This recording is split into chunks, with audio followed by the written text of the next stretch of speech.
ಹಾಂ ರೈತರು ಇದು ಯಾವ ರೀ ನಿಮ್ಮ ಹೆಸರೇನು? ಪಂಡಿತ್ ಜಾಲಿಗಾರ್ ರೀ, ಹಾಂ ಕೆಲಸಂಗದವ್ರು. ಹಾಂ ನಾವು ಇದು ದಾಳಂಬ್ರಿ ಬೆಳೆಗಾರ ಅದೀವಿ ರೀ. ಹಾಂ ದಾಳಂಬ್ರಿ ಈಸ 5-6 ವರ್ಷ ಆತು ರೀ. ಹಾಂ ದಾಳಂಬ್ರಿ ಸರಿ ಬಂದಿದ್ದಿಲ್ಲ ರೀ. ಹ್ಞೂ ಈಗ ಏನೈತಿ ಅಗದಿ ಕಿಟ್ಟು ಬಿಟ್ಟಾನ ಹಿಡಿದು ಇದು ಯಾವ ಕಿಟ್ರಿ? ಇದು ಬರೋ ರೋಬಸ್ಟ ಕಿಟ್. ಬರೋಷ್ಟೇ ರೋಬಸ್ಟ ಕಿಟ್ರಿ. ಕಿಟ್ ಐತ್ರಿ.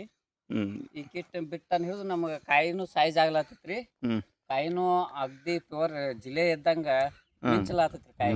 ಹಾಂ ಮಿಂಚಲಾತೈತಿ. ಈಗ ಈ ಕಿಟ್ ಬಿಟ್ರಿ ಅಂದ್ರೆ ನಮ್ಗೆ ಲಾಭ ಐತ್ರಿ ಇದು ಬಿಟ್ಟದಕ್ಕೆ. ಹಾಂ ಇದೇನು ಲುಕ್ಸಾನ್ ಇಲ್ರಿ. ಈ ಕಿಟ್ ಬಿಡೋದು ಚಲೋ ರೀ. ನಾವು ಇನ್ನು ಮುಂದೆ ಮಾಡ್ರಿ. ಈಗ ನೀವು 3-4 ವರ್ಷದ ಬೆಳೆದಿರಿ, ಅವಾಗ ಎಷ್ಟು ರೊಕ್ಕ ತೆಗ್ದಿರಿ? ಅವಾಗ ಏನು ಹೊಂಟಿಲ್ರಿ ಸರ್, ನಿಮ್ಗೆ ಹೇಳೋದಂದ್ರೆ ಒಟ್ಟ ಹೊಂಡೋದಂದ್ರೆ ಒಂದು 10-20 ಇಟ್ಟ ಹೊಂಟ್ರಿ. ಈ ಸಲ ಎಷ್ಟು ಟನ್ ಆಗಂಗೈತಿ? ಎಲ್ಲ ಒಂದು 2-2.5 ಟನ್ ಆತೈತಿ. ಹಾಂ ಅದು 35 ಗುಂಟೆ ಐತ್ರಿ. 35 ಗಂಟೆ. ಭಾಳ ಇಲ್ರಿ. 35 ಗುಂಟೆದಾಗ 2-2.5 ಟನ್ ಆತೈತ್ರಿ. ನಮ್ಗೆ ಹತ್ತಿರ ಒಂದು 100 ರೂಪಾಯಿ ಹತ್ತಿರ ನಮ್ಗೆ 2.5 ಲಕ್ಷ ತನಕ ಆಯ್ತೈತ್ರಿ. ನಿಮ್ಮ ಮೊಬೈಲ್ ನಂಬರ್ ಒಂದು ಹೇಳ್ರಿ. 9535884114. ಇದನ್ನೇ ಮುಂದೆ ಇದನ್ನ ಎಲ್ಲರಿಗೆ ಹೇಳ್ತಿರಲ್ಲ? ಹಾಂ ಹೇಳ್ತಿರ್ಲ. ಇದನ್ನ ಈಗ ಎಲ್ಲರಿಗೆ ತೋರ್ಸ್ಲತ್ತೀನಿ ರೀ. ಹಾಂ ಇದನ್ನ ಬಿಟ್ಟಂದ್ರೆ ನಮ್ಮ ಕಾಯಿ ಚಲೋ ಆಗೈತ್ರಿ.